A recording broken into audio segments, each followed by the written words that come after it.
성경 출애굽기 3장 1절부터 12절입니다.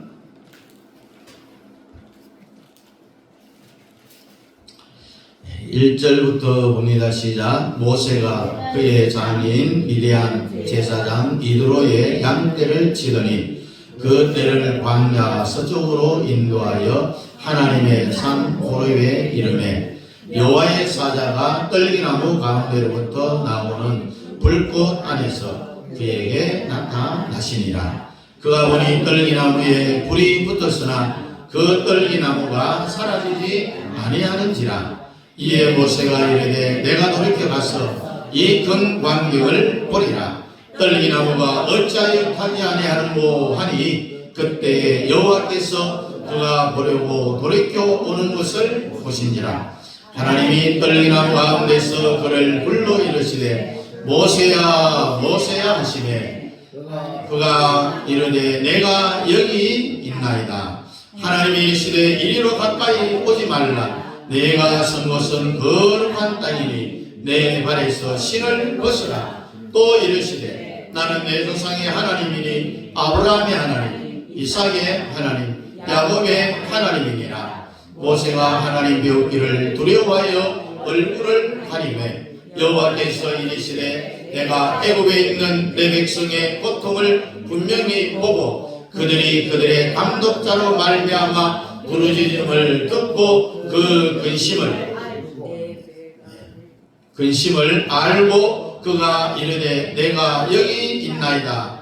내가 내려가서 그들을 애굽인의 손에서 건져내고 그들을 그 땅에서 인도하여 아름답고 광대한 땅, 젖과 꿀이 흐르는 땅, 곧 가나안 족속, 헷 족속, 아모리 족속, 브리스 족속, 히위 족속, 여부스 족속의 지방에 데려가려 하노라. 이제 가라. 이스라엘 자손이 부르짖음이 내게 달하고 애굽 사람이 그들을 괴롭히는 학대도 내가 보았으니 이제 내가 너를 바로에게 보내어 너에게 내 백성 이스라엘 자손을 애굽에서 인도하여 내게 하리라. 모세가 하나님께 아뢰되 내가 누구이기에 바로에게 하며 이스라엘 자손을 애굽에서 인도하여 내리까.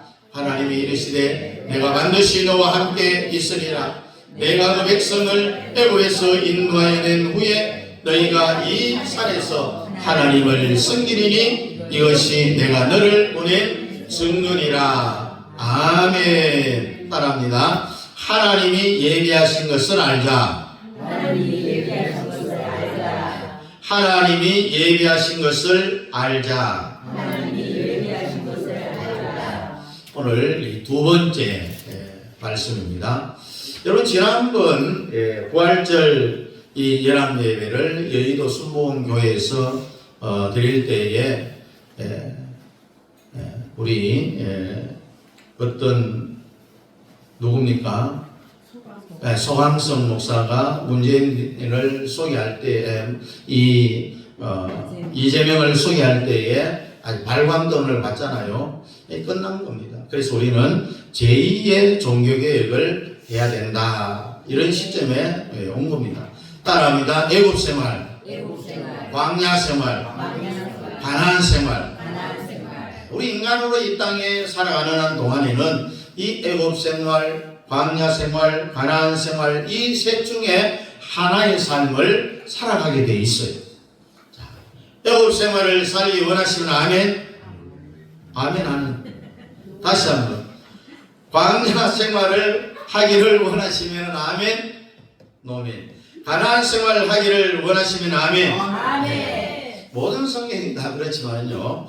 이 출애굽기를 딱 읽으면은 성령이 보여야 돼요. 어떤 게 보여야 되냐? 애굽 생활, 광야 생활, 가나안 생활이 보여야 된다. 그래서 이 전체의 구조와 구도가 눈에 딱 들어와야 돼요. 우리가 큰 나무를 보면은 그 숲 안에 들어가면은 전체를 모르자. 멀리서 보면은 저 나무가 아름답구나. 저렇게 조금 피어나오면은 좀 전전을 해줘야 되겠구나. 이렇게 큰 그림을 볼 줄 알아야 된다. 그래서 이 출애굽기는 세 단계가 있는데 따라합니다. 애굽 생활, 광야 생활, 가나안 생활. 그래서 이 구약 시대의 성도들을 위해서 하나님이 가나안을 예배한 것처럼 이것은 이 신약 시대 오늘 저와 여러분들에게는 하나님은 모든 것을 다 그리스도 안에 넣어놓고 모든 문제를 해결하시는 거예요. 그것이 신약 성경 에베소 1장이에요. 그리스도라는 말, 그리스도 안이라는 이 말을 가지지 아니하고는 하나님이 설명을 안 하려고 그래요. 하늘의 것도 그리스도 안에 있어. 땅의 것도 그리스도 안에 있어. 구약시대 그것은 가나안이지만 구약시대의 가나안 땅과 신약시대의 예수는 짝짝꿍입니다. 짝꿍입니다. 대칭되는 예표라는 이야기입니다. 그래서 이 구약시대 가나안 땅에 속성하고 신약시대 예수 안에 이 에베소 1장을 딱 같이 붙여갖고 설명이 가능해야 됩니다. 그와 같이 이스라엘 백성들이 제일 먼저 살았던 이 애굽 땅에서 살았잖아요. 그래서 가나안 땅이 그리스도 안을 예표한 것처럼 말합니다. 애굽은 오늘날 세상과 같다. 애굽은 오늘날 뭐와 같다고요? 세상과 같다.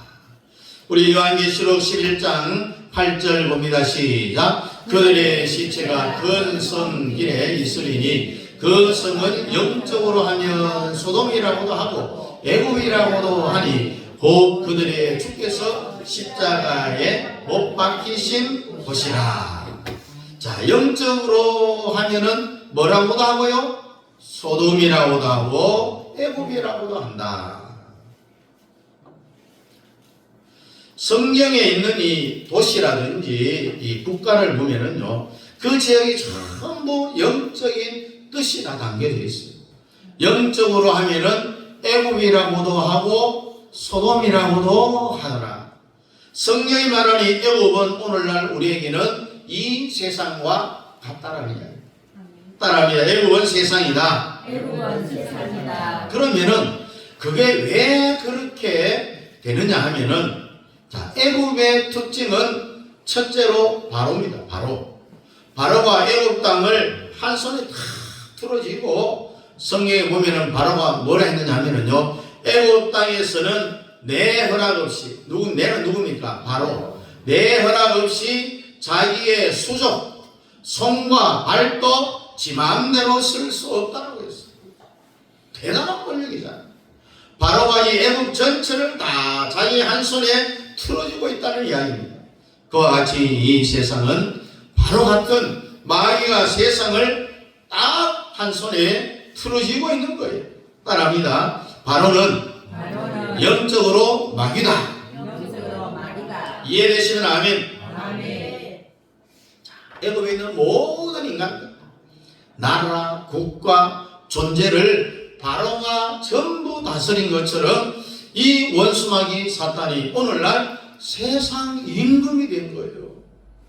에베소 2장 1절 2절 이 사도 바울이 사람을 어떤 관점으로 보는지 우리 한번 보겠습니다. 시작. 시작. 그는 허물과 죄로 죽었던 너희를 살리셨도다. 그때에 너희는 그 가운데서 행하여 이 세상 풍조를 따르고 공중의 번세 잡은 자를 따랐으니 곧 지금 불순종의 아들들 가운데서 역사하는 영이라. 아멘. 이 세상 풍조를 따르고 공중 권세 잡은 자를 따랐다. 이걸 보면은 사도 바울은 사람을 어떻게 보느냐? 사도 바울이 사람을 보는 눈은요, 우리하고 차원이 다르다. 바울은 이 세상의 모든 인간들을 걸어다니는 시체로 본 거예요. 왜 시체로 봤느냐? 그들의 영이 전부 죽은 인간으로 봤기 때문이에요. 그래서 바울이 사람을 보는 각도는 어디에서부터 왔느냐? 이건 예수님으로부터 온 거예요. 누가복음 4장 18절의 선포에서부터 바울한테 건너간 거예요. 우리 다시 에베소 2장 1절 우리 한번 같이 봅니다. 시작. 그는 허물과 죄로 죽었던 너희를 살리셨도다. 아멘. 바울의 눈에는 모든 인간이 전부 다 죽은 걸로 보이는 거예요. 영이 죽었다는 게 아니에요. 다 걸어다니는 시체로 보이는 거예요. 이렇게 오늘 우리들도 바울과 같은 눈이 열려지기를 바랍니다. 그런데 2절이 더 중요합니다. 2절. 우리 2절 같이 한번 봅니다. 시작. 그때에 너희는 그 가운데서 행하여 이 세상 풍조를 따르고 공중의 번세 잡은 자를 따랐으니 곧 지금 불순종의 아들들 가운데서 역사하는 영이라. 자, 여기에 그때는 언제겠습니까? 2장 2절에 곧 처음에 그때에, 그때는 그 뒤에 보니까 세상 풍조를 따르고 공중원세 잡은 자를 따랐다. 이거 뭡니까? 예수 믿기 전입니까? 후입니까? 예수 믿기 전을 이야기합니다. 우리가 이 세상에 있을 때를 이야기하는 거죠. 이 세상에서 지금도 불순종하는 영들이 들어있다는 이야기입니다. 공중권세 잡은 자를 따랐다. 이 공중권세 잡은 자가 누굽니까? 마귀잖아요. 그러니까 사도 바울과 예수님은 세상에 있는 모든 인간은 애굽에 있는 바로 애굽의 사람을 다 한 손에 들어지고 있었던 것처럼 바울과 예수님은 세상을 어떻게 봤느냐? 세상에 있는 모든 인간들은 원수마귀 사탄이 인간들을 전부 틀어지고 있다는 것. 그래서 고린도후서 4장 4절을 우리 한번 읽어보겠습니다. 고린도후서 4장 4절 봅니다. 시작. 그 중에 이 세상의 신이 믿지 아니하는 자들의 마음을 혼미하게 하여 그리스도의 영광의 복음의 광채가 비치지 못하게 함이니 그리스도는 하나님의 형상이니라. 아멘. 이 세상의 신이 믿지 아니하는 자들의 마음을 아주 혼미케 만든다고 했습니다. 따라합니다. 그 중에 이 세상 신, 마귀, 믿지 않은 자들의 마음을 뭐라 합니까? 혼미하게 한다 했어요. 혼미하게. 그러니까 기본적으로 예수를 알지 못하는 이 땅에 있는 모든 인간 속에는 세상신, 공중원수라는 마귀가 그 사람을 다 틀어지고 막 조종을 한다는 거예요. 그래서 사도 바울은 지금 그걸 이야기하고 있는 거예요. 그래서 고린도후서 우리 4장 4절을 한 번 더 읽어보겠습니다. 시작. 그 중에 이 세상의 신이 믿지 아니하는 자들의 마음을 혼미하게 하여 그리스도의 영광의 복음의 광채가 비치지 못하게 함이니 그리스도는 하나님의 형상이니라. 아멘. 모든 것은 사탄이 다 틀어지고 있다는 겁니다. 우리가 아까 읽었던 에베소서 2장 1절 2절 우리 한번 같이 더 보겠습니다. 시작. 그는 허물과 죄로 죽었던 너희를 살리셨도다. 그때에 너희는 그 가운데서 행하여 이 세상 풍조를 따르고 공중의 권세 잡은 자를 따랐으니 곧 지금 불순종의 아들들 가운데 역사하는 영이라. 아멘.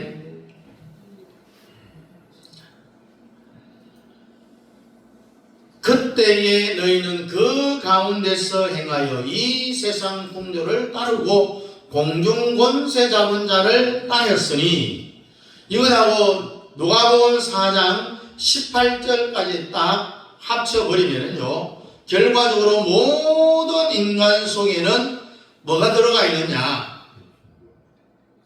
사탄, 뱀이 들어가 있다. 우리 누가복음 4장 18절 어떤 말씀인지 우리 한번 보겠습니다. 시작. 주의 성령이 내게 임하셨으니 이는 가난한 자에게 복음을 전하게 하시려고 내게 기름을 부으시고 나를 보내사 포로된 자에게 자유를, 눈먼 자에게 다시 보게 함을 전파하며 눌린 자를 자유롭게 하고. 아멘.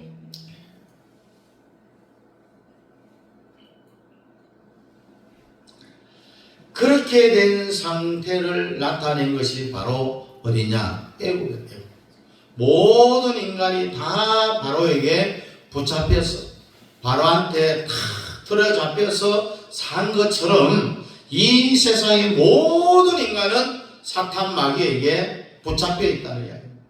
이것을 확실하게 우리가 알아야 된다는 거예요. 세상을 보는 눈, 확실히 이것부터 정확히 알아야 하나님의 일이 그때부터 시작이 되는 거예요. 자, 우리의 싸움은요, 성경 뭐라 했어요? 혈과 육의 싸움이 아니요 공중 권세 잡은 악한 영들에 대한 영적 싸움이에요. 설교하는 것, 여러분이 기도하는 모든 것이 전부 다 영적 싸움입니다. 아멘.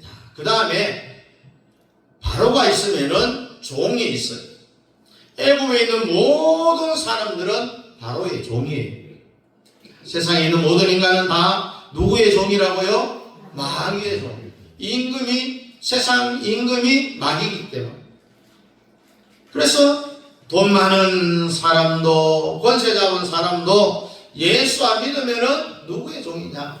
마귀의 종이라. 마귀의 종. 성경을 읽으면 내 속에 있는 사탄이 물러가게 돼 있어요. 악령이 떠나가게 돼 있어요. 이해되면 아멘. 이것을 모든 인간들, 모든 교회 성도들에게 지금 너의 영적 현재 상태를 말해줄 수 있어요. 저 사람이 얼굴이 예쁘다고 해서, 그 사람이 체면 때문에 돈이 많다라고 해서 너무 정나하게 그 사람을 기분 나쁘게 할까 봐서, 당신은 지금 사탄에게 붙잡혀 있어. 당신 속에는 혼미한 영이 들어갔다고 이렇게 목사님들이 이런 말을 못해요. 못해. 왜? 성도들이 겁나. 그래봤자 설교해도 안 되잖아요. 사도 바울처럼 그렇게 내치려야 됩니다. 예수 그리스도를 알지 못하고 성령이 그 속에 있지 않는 모든 인간들은 나중에 세상 신이 믿지 않는다. 공중권세 잡은 마귀가 모든 인간은 전부 사탄에게 붙잡혀 있다라고 성경에 쓰여졌으므로 당신도 예외는 될 수 없다. 당신 속에는 사탄이 들어있어, 악령이 들어있어. 이것을 받아들이고 인정을 다 하면은요, 마귀는 그때 정체가 드러나고 마귀가 떠나는 시점이 되는 거예요. 인정을 안 하면은 마귀는 영원히 거기에서 떠나가지는 않는 거예요. 내 속에 마귀가, 뭔 마귀가 있어? 없어. 내가 왜 마귀가 있어? 그래 버리면요, 영원히 마귀는 그 사람에게서 안 떠나가고 그냥 자리를 잘 잡고 집을 잘 짓는 거예요. 마귀가 있다는 것을 인정을 하면은 사탄은 거기에서부터 막 흔들리기를 시작하는 겁니다. 때를 봐서 이제 튀어나갈 궁리를 하는 거죠. 여러분, 고린도후서 4장 4절과 에베소 2장 1절과 누가복음 4장 18절 이 세 개의 성경 구조는 아주 중요하기 때문에 우리 한번 읽어보겠습니다. 자, 고린도후서 4장 4절 봅니다. 시작. 그 중에 이 세상의 신이 믿지 아니하는 자들의 마음을 혼미하게 하여 그리스도의 영광의 복음의 광채가 비치지 못하게 함이니 그리스도는 하나님의 형상이니라. 에베소 2장 1절 그는 허물과 죄로 죽었던 너희를 살리셨도다. 노아복음 4장 18절 주의 성령이 내게 임하셨으니 이는 가난한 자에게 복음을 전하게 하시려고 내게 기름을 부으시고 나를 보내사 포로된 자에게 자유를 눈먼 자에게 다시 보게 함을 전파하며 눌린 자를 자유롭게 하고. 아멘.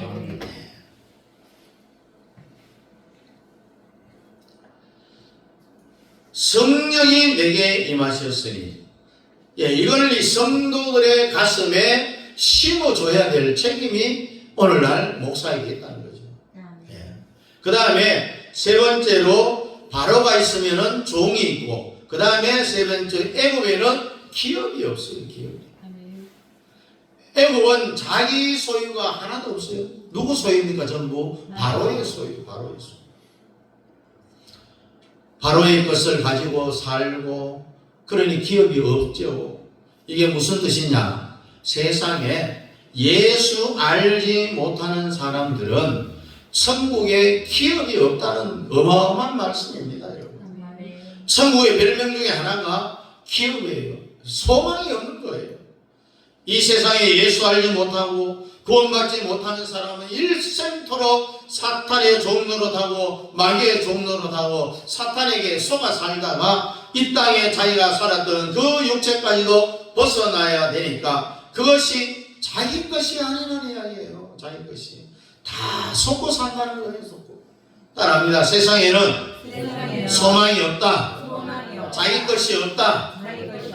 그러면은 지금 갖고 있는 아파트 있죠, 땅도 있죠, 부동산이 많습니다. 그것이 다 내 것이 아닙니까? 내 이름으로 듣게 되어 있는데요, 천만의 말씀. 절대로 인간이 소유할 수 없어요. 아무도 소유할 수 없어요. 우리의 기업은 어디라고? 하늘나라. 따라합니다. 우리의 기업은 하늘나라다. 이 세상은 내 것이 아니라는 것을 출애굽기를 통해서 오늘 목사는 성도들에게 가르쳐 줘야 된다는 이야기입니다. 그래서 우리가 복음서 가운데 죄 많은 이 세상은 내 것이 아니네, 이런 찬양이 있잖아요. 그래서 우리가 한번 안 불러볼 수가 없습니다.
세상에 정들 수 있다 없다? 없다.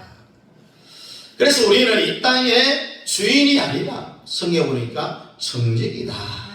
아멘. 신앙의 이 기초공사를 처음부터 이 출애굽기를 통해서 오늘 우리들은 이 세상에 그 무엇도 너는 네 소유가 아무것도 없고 네가 가야 할 기업은 하늘나라다. 이것을 알게 해야 되고 또 우리가 알아야 된다는 거예요. 자꾸 교회를 통해서 또 복음과 신앙을 통해서 세상 것을 이루는 또 하나의 방법으로 사용한다면은 우리는 아주 잘못된 거예요. 이걸 우리는 신학적으로 번영신학이라고 하는데 지구촌 전체가 다 번영신학에 빠져져 있어요. 복음을 위해서, 복음을 주님을 위해서 교회를 부흥시키고 건축하는 게 아니라 우리 모두는 복음 위에 바로 설 수 있기를 축복합니다. 그래서 우리는 하늘나라 천국의 기업을 위해서 살기를 바랍니다. 따라합니다. 우리의 소망을 천국의 기업에 두고 살자. 이렇게 애굽을 우리가 제대로 해석을 딱 하고 오늘날의 이 애굽인 세상을 우리가 제대로 딱 해독을 해서 세상은 무조건 험하다라는 것을 우리가 확실하게 알아야 됩니다. 아멘. 그 다음에 이렇게 사는 인간을 건져주기 위해서 하나님이 누구를 보냈습니까? 모세를 보냈죠. 출애굽의 지도자가 누구예요? 모세죠. 모세. 자, 이와 같이 세상의 원수마귀에 다 붙잡혀 종살이하는 아주 불쌍한 인간들을 건져내기 주기 위해서 모세를 보냅니다. 미디안 광야에서 40년의 무교절을 보내게 하고 떨기나무에 불이 다 붙었는데 불만 붙어있고 떨기나무는 타지 않는 거예요. 그걸 보러 가는 거예요.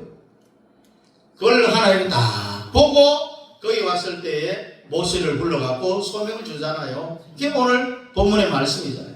그래서 모세는 영적으로 예수 그리스도입니다. 자, 모세가 살아있을 때 예언한 말 중에 이런 말이 있어요. 모세는 예수 그리스도를 예표한다. 우리가 사도행전 3장 22절 23절을 우리 한번 같이 읽어보겠습니다. 시작. 모세가 말하되 주 하나님이 너희를 위하여 너희 형제 가운데서 나 같은 선지자 하나를 세울 것이니 너희가 무엇이든지 그의 모든 말을 들을 것이냐. 누구든지 그 선지자 말을 듣지 아니하는 자는 백성 중에서 멸망받으리라 하였고. 자, 여기에 나 같은 선지자 하나를 세울 것이다. 누굴 이야기합니까? 예수님을. 여기 나 같은 선지자는 모세잖아요. 나 같은 선지자 하나를 세울 것이니 예수를 보내주신다는 이야기입니다. 그래서 예수님의 말을 안 듣는 자는 백성 중에 끊쳐진다. 끊어진다라고 했습니다. 지금부터 이 모세는 앞으로 나타날 예수 그리스도가 이 세상에 악한 영에 붙잡히고 악한 영에 취하여 사탄에게 붙잡혀 종살이하는 인간을 어떻게 꺼내고 구원시키고 하늘나라로 데리고 가느냐. 그 모든 것을 모세가 먼저 시범적으로 해보겠다는 이야기입니다. 자, 출애굽기는요, 인간의 구원 역사적으로 펼쳐진 겁니다. 로마서는 인간의 구원론을 영적 현상으로 설명을 한 거고요. 이 로마서와 출애굽기는 동일한 겁니다. 인간이 구원돼 가는 과정을 가장 정확하게 설명한 것이 출애굽기고, 한 인간이 죄에 빠지고 사탄에 붙잡혀 있던 인간이 사탄과 인간이 거의 동일체고, 마귀 따로 있고 인간 따로 있는 게 아니에요. 인간하고 마귀가 막 섞여가지고 완전히 채색돼갖고 거의 동일체로 봐야 된다는 거예요. 예수님도 베드로한테 뭐라고 했어요? 사탄아 물러가라. 사탄아 물러가라. 가룟유다한테 뭐라고 했어? 마귀라고 그래요. 마귀라고. 마귀가 들어가서 인간의 연합체를 이룬 상태, 그 자체가 사탄화되어 있기 때문에 마귀와 인간을 구별할 수 없을 만큼 섞여져 있습니다. 이런 속에 속한 인간들을 어떻게 애굽에서 다 끄집어내갖고 그 사람을 가나안 땅까지 데려가느냐, 여기에 대한 것을 예수에 대한 것인데, 이것이 바로 예수님이 했던 일을 모세가 미리 한번 해보는 거예요. 따라합니다. 모세는 예수 그리스도를 예표한다. 모세가요, 자기 백성들이 다 붙잡혀 있는 백성들한테 가서, 바로한테 가서 백성들을 풀어달라 하니까 바로가 쉽게 안 풀어주잖아요. 그와 같이 현재도 똑같아요. 출애굽기를 현재화 시켜갖고 우리는 이해를 해야 되는데, 지금 세상에 속한 저 인간들한테 우리가 야, 교회 와서 예수 믿어라 전도하면은 잘 들어요, 안 들어요? 잘 안 듣잖아요. 잘하는 그 사람이 잘 안 듣는 게 아니라 그 사람 속에 있는 악령이 진치를 딱 만들어갖고 그 사람을 안 풀어주는 거예요. 그게 뭐냐? 영적 싸움이에요. 교회 안 나오는 것은요, 이해력이 부족해서 교회 안 나오는 게 아닙니다. 환경이 나빠서 교회 안 나오는 게 아니라 사탄이 바람을 한번 딱 틀어지면은 어지간해서는 안 풀어준다는 거예요. 그래서 하나님이 새로운 방법을 동원을 합니다. 모세야, 지금 바로가 이스라엘 백성들을 풀어주느냐? 안 풀어줍니다. 점점 더 완악해져 갑니다.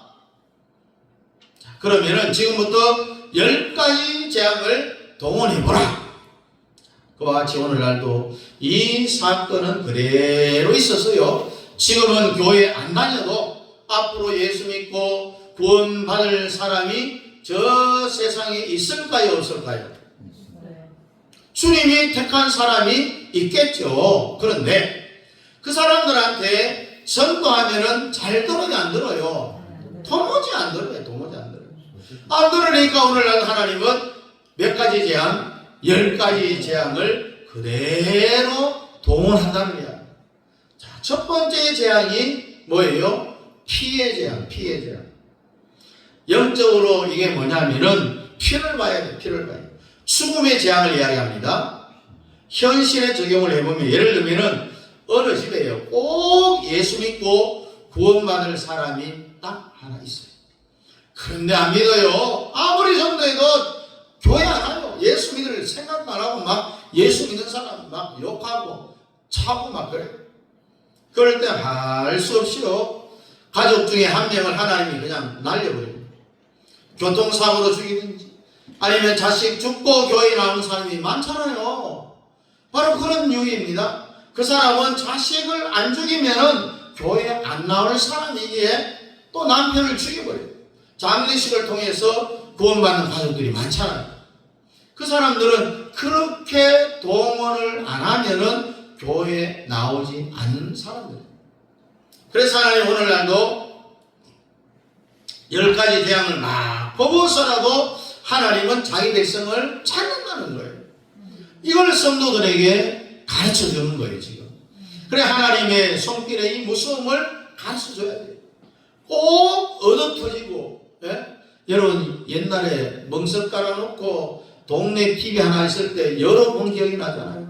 그 김달중 역을 한 그 사람이 간증을 하는데 이렇게 박수를 치면서, 얻어맞기 전에 내가 예수 믿었으면 요 모양 요꼴이 안 됐을 때인데, 여러분들도 얻어맞고 내처럼 요렇게 다니지 말고 얻어맞기 전에 예수 믿으시라고 그렇게 간증을 하고 다녔었어요. 얻어 터지고 꼭 10가지 재앙을 다 맞고 교회 나와야 되겠습니까, 여러분? 그런데 보면은요, 인간이 참 못돼 먹어갖고요, 하나님이 여러 가지 재앙을 다 동원해야 돼요. 안 치면은 쉽게 교회에 나올 사람이 없다는 거예요. 자, 두 번째 재앙은 뭐겠습니까? 파리. 이것은 어렵게 해석할 필요가 없어요. 이건 세상 사람들이 해석을 더 잘해요. 세상 사람들이 장사 잘 안 되는 그 집에 뭐만 날린다고 합니까? 파리만 날린다고 하잖아요. 하나님이 파리를 보내갖고 부도나게 하고 아예 그냥 싹 딱 잘라버리고 두 손 들고 하나님께 나오도록 만드는 거예요. 하나님이 환경을 그렇게 막 흔들어 버려요. 이것이 옛날 출애굽에만 그런 게 아니라 오늘날도 그렇다는 사실. 그 다음에 세 번째 재앙이 이. 요즘은 이가 없죠. 제가 국민학교 다닐 때에도 이가 얼마나 많은지 몰라요. 밤에 잘 때 엄마가요 그 내복 벗어내놓고 뒤집어 갖고 똑똑똑 이 잡는 소리가 막 그러고 우리도 막 이도 막 학교 다니면서 막 이래갖고 뭐 머리에서 이 끄지만 내가 이 잡고 막 그런 기억이 나요. 그 오늘날도 이의 재앙에 시달리는 사람이 있다는 거예요. 남모르게 당하는 그 괴로움, 이게 뭐냐? 다 이의 재앙입니다. 사람을 모르게 속으로 당하는 그 괴로움, 내일 모레 자살해 죽으려고 하는 이게 다 뭐냐? 이의 재앙이라는 거예요. 다음 네 번째, 우박의 재앙. 지난 4월 6일 우리 노예할 때 낮에 대구 시내에 그렇게 큰 우박이 내린 건 처음 봤어요. 그럼 뭐 경산에는 우박이 내리고 아마 농사 아마 많이 망가졌을 거예요. 거의 엄지손가락 굵기보다 더 굵은 우박이 한순간에 엄청 많이 왔었어요. 이 우박을 맞아갖고 뒤통수 한 번 맞아야 정신이 번쩍 들고 나올 거예요. 그래서 이 10가지 재앙을 하나님이 퍼붓는 것처럼 오늘날도 재앙을 통하여서 하나님은 사람을 부르는 거예요. 따라합니다. 오늘날도 나를 마귀로부터 분리하기 위하여 재앙을 동원하신다. 여러 가지 재앙을 왜 동원하시느냐? 마귀와 분리해서 하나님의 사람을 찾기 위해서. 근데 10가지 재앙을 막 퍼부어도 바로가 이스라엘 백성들을 풀어줬어요? 안 풀어줬잖아요. 더 완악해서 안 풀어주니까 하나님이 모세에게, 모세야 바로가 풀어주느냐? 안 풀어줍니다. 그러면은 이제 마지막 방법을 한번 동원해보자. 이게 뭘까요? 장자를 죽이는 것. 이 성경에서는 유월절을 선포하는 겁니다. 이 유월절을 통하여서 애국으로부터 사람을 분리시키는 거예요. 오늘날도 하나님이 사람을 악령으로부터 분리하고 사탄으로부터 분리시키기 위해서 하나님이 재앙을 동원합니다. 그렇게 해서 인간 속에 있는 원수마귀 사탄이 사람을 안 풀어주잖아요. 그럴 때는 하나님의 마지막 방법이 유월절이에요. 유월절이 뭡니까? 어린 양이 죽는 날이잖아요. 그 예수 그리스도의 보혈의 피에 능력이 있는 거예요. 그래서 유월절을 그러면 어떻게 할까요, 하나님? 그랬더니 집집마다 어린 양을 잡아갖고 그 피를 문설주에 바르고 절대로 바깥에 나오지 말고 고기는 집안에서 다 구워서 먹어라. 그래서 내가 애굽의 첫 새끼를 전부 다 죽일 테니까 그때 되면 아마 바로가 두 손을 두고 너를 풀어줄 거다. 요 말을 들은 이스라엘 백성들은 다 했어요. 이 말을 듣는 애굽 사람들도 한 사람들은 다 살아났잖아요. 그래서 출애굽을 할 때 이스라엘 백성들뿐만 아니라 중당한 잡족들도 같이 했다는 것은 애굽 사람들도 같이 출애굽했다는 이야기예요. 그래서 이 유월절날 어린 양의 피와 살을 통해서 이스라엘 백성들이 바로의 손에서 나온 것처럼 오늘날 인간들도 유월절 되는 어린 양 예수 그리스도의 피와 살을 먹고 마심으로 악한 영으로부터 우리는 빠져나올 수 있다는 거예요. 결국은 어린 양 예수의 유월절의 능력이라는 겁니다, 여러분. 아멘. 자, 결론적으로 보면은요, 마귀가 사람을 완전히 풀어주는, 사탄이 사람에게서 완전히 떠나는 것은 뭐밖에 없다? 예수의 피밖에 없다. 보혈의 능력입니다, 여러분. 우리가 성도들의 가슴과 내 가슴 속에 유월절이 임하게 하는 것, 그것이야말로 우리를 애굽에서부터 분리시키고 악한 영으로부터 우리를 딱 격리시킬 수 있는 이것이 바로 유월절의 능력, 예수 그리스도의 보혈의 피의 능력이라는 겁니다. 그래서 그래서 우리가 이렇게 찬송을 했죠. 죄에서 자유를 얻게 하면 무슨 능력? 보혈의 능력이라고 했어요. 보혈의 능력. 유월절의 능력이에요. 유월절에 나의 죄를 씻기는 뭐밖에 없다? 예수의 피밖에 없다고 했어요. 이스라엘 백성들이 바로의 손에서 나올 수 있었던 결정적인 마지막 동기는 바로 뭐라고요? 유월절. 출애굽기 12장을 우리가 한번 읽어보려고 합니다. 유월절이 얼마나 큰 능력인지. 그렇게 안 풀어주던 바로가 유월절 앞에 두 손을 들어버렸는데 그 내용을 우리가 한번 보겠습니다. 시작.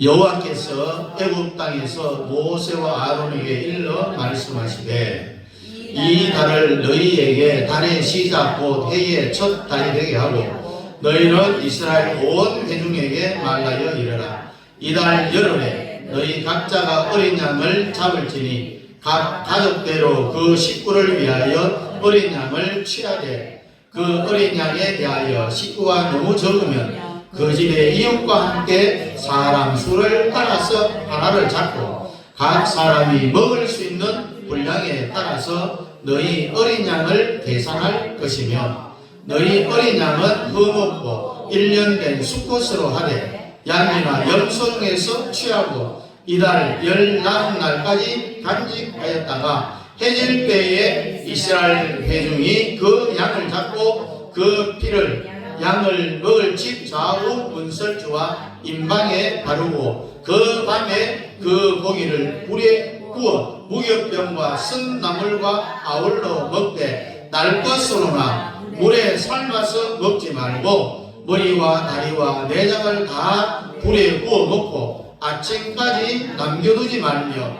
아침까지 남은 것은 곧 불사르라. 너희는 이것을 이렇게 먹일지니 허리에 띠를 띠고 발에 신을 신고 손에 지팡이를 잡고 급히 먹으라. 이것이 여호와의 유월절이니라. 아멘. 유월절에 대한 이 내용이 여기에 다 기록이 되어져 있습니다.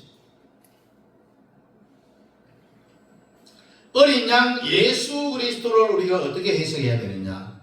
출애굽기 12장 1절부터 11절에 자세히 기록을 하고 있는데요. 예수 그리스도를 어떻게 먹느냐? 피와 살이라고 했습니다. 십자가는 피와 살이 두 가지로 되어 있습니다. 유월절 어린 양의 잔치인데 왜 보혈의 능력이 권세가 있겠느냐? 보혈의 찬송을 계속 불러보면요. 첫째 회개할 때만 보혈 찬송 부르는 게 아니라 원래 이 예배 때 또 성찬식을 하게 돼 있잖아요. 이 미국의 침례 교회들 또 오순절 개통교회 교회는요 지금도 성찬식을 매 주일마다 해요. 우리 장로교회에서는 그렇게 하지 않죠. 종교개혁 당시에 칼빈과 루터는 다른데 이 루터 교회는 독일도 한국도 매 주일마다 성찬식을 지금도 해요. 개신교 중에서 제일 발전된 데가 루터교회. 이 루터교회는 직분은 신부라고 부르고 이 여전사를 수녀라고 해요. 그래서 독일의 개신교 루터교회는 우리하고 같은 거예요. 그래서 칼빈이 종교개혁을 할 때에 뭘 실수했느냐? 성찬식을 아주 이제 약화를 시킨 겁니다.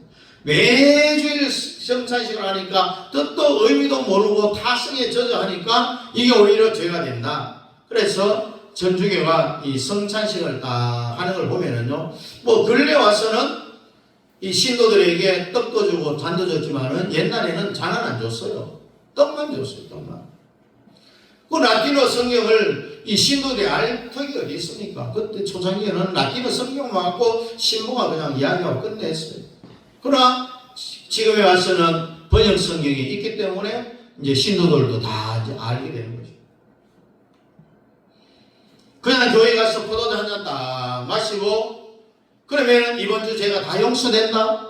신부님이 주는 떡 한 개 입만 벌리면 이번 주 다 제가 용서된다 해서 성찬식을 그냥 미신으로 써먹으니까 차라리 성찬 의식보다 더 중요한 것이 성찬에 대한 뜻을 말씀으로 설명하는 게 더 낫다.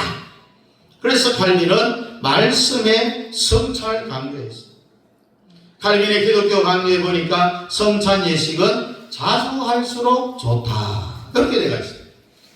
한국도 보면은 성찬식을 한 달에 한 번 하는 교회도 많고 매주 하는 교회도 있고 하는데, 그러나 우리가 확실히 알아야 할 것은 말씀의 성찬, 이 성찬식에 주님의 피와 살, 이 요한복음 6장 53절이 무슨 뜻입니까? 우리 58절까지 우리 한번 읽어보겠습니다. 요한복음 6장 53절부터 봅니다. 시작. 예수께서 이르시되 내가 진실로 진실로 너희에게 이르노니 인자의 살을 먹지 아니하고 인자의 피를 마시지 아니하면 너희 속에 생명이 없느니라. 내 살을 먹고 내 피를 마시는 자는 영생을 가졌고 마지막 날에 내가 그를 다시 살리리니 내 살은 참된 양식이요 내 피는 참된 음료로다. 내 살을 먹고 내 피를 마시는 자는 내 안에 거하고 나도 그의 안에 거하나니 살아계신 아버지께서 나를 보내시매 내가 아버지로 말미암아 사는 것 같이 나를 먹는 그 사람도 나로 말미암아 살리라. 이것은 하늘에서 내려온 떡이니 조상들이 먹고도 죽은 그것과 같지 아니하여 이 떡을 먹는 자는 영원히 살리라. 아멘. 이 떡을 먹는 자는 영원히 뭐한다? 살리라. 따라합니다. 영원히 살리라. 영원히 살리라. 예수님의 피와 살을 말씀하고 있는데 이것이 6월절이에요. 그리고 7대 명절 중에 6월절 설교를 여러분들이 오늘 집에 가서 한 번 더 듣고 참고해 주시기 바랍니다. 그리고 예수님의 피와 살은 내가 마귀로부터 악한 사단으로부터 벗어날 수 있는 출발점이라. 따라합니다. 예수님의 피와 살을 알면 예수님의 피와 살을 알면 안 그 순간이 사탄과 이별하는 순간이에요. 아멘. 자, 마귀가 사람을 풀어주는 정확한 지점이 그때 시작된다. 언제? 예수의 피와 살을 아는 그 순간. 그래서 이 6월절이 주는 의미, 6월절은 어떻게 해야 되느냐? 아까 우리 출애굽 12장을 읽은 것처럼 집집마다 각각 양을 잡으라고 했어요. 마지막 결론입니다. 6월절 잔치가 딱 끝나니까 두 가지 현상이 일어나는 겁니다. 예수의 피와 살이 가슴에 임한 사람은 하나는 불기둥, 또 하나는 구름기둥이 나타납니다.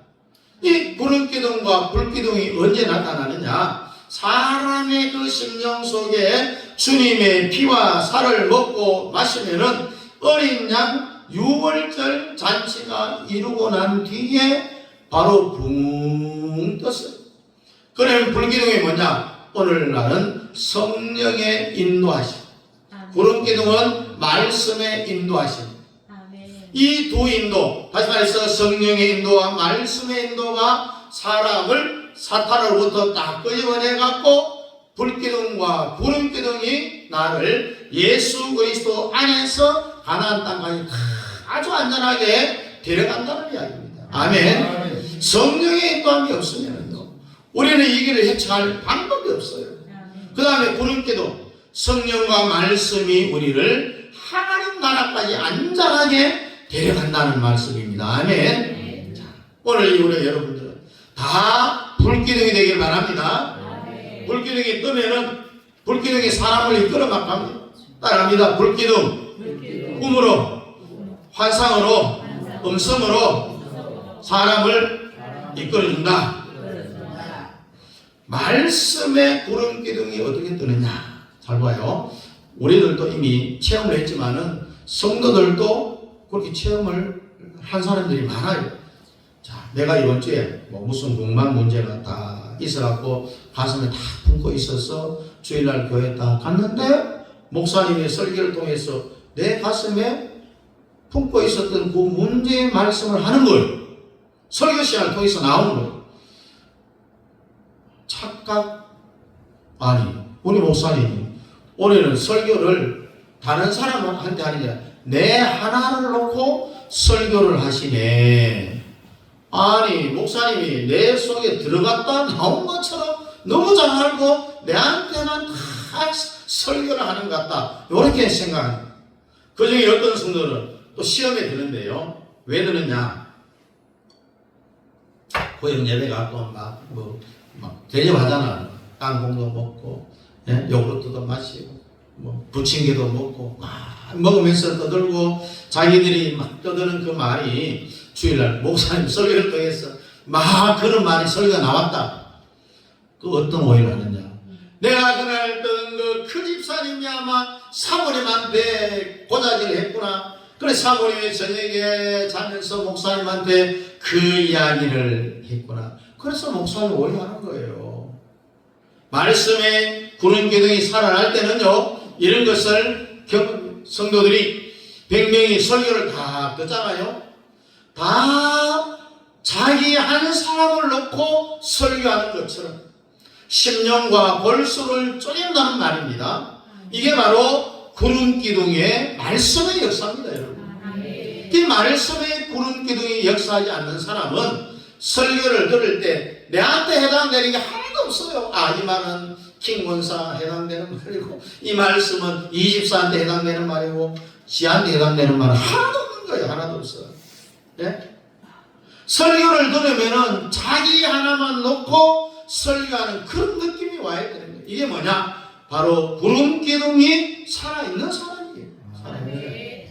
그래서 불기둥과 구름기둥이 우리를 아주 안전하게 하나님 나라까지 이끌어 주신다. 그래서 이 시간에 여러분과 제가 불기둥을 넣고 기도하고 구름기둥을 넣고 기도할 수 있기를 바랍니다. 네, 기도하겠습니다. 주님, 오늘 우리에게 불기둥도 주시고 구름기둥도 주시어서 불기둥과 구름기둥이 나를 평생토록 하늘나라 가는 그날까지 인도하게 하여 주시옵소서.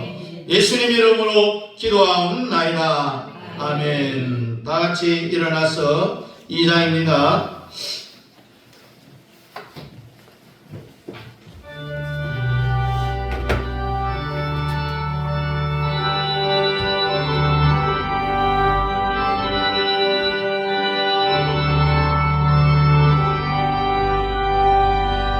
찬양 성부 성자 성령 성산이 일체해 영웅 무궁하리까지 영광을 돌리세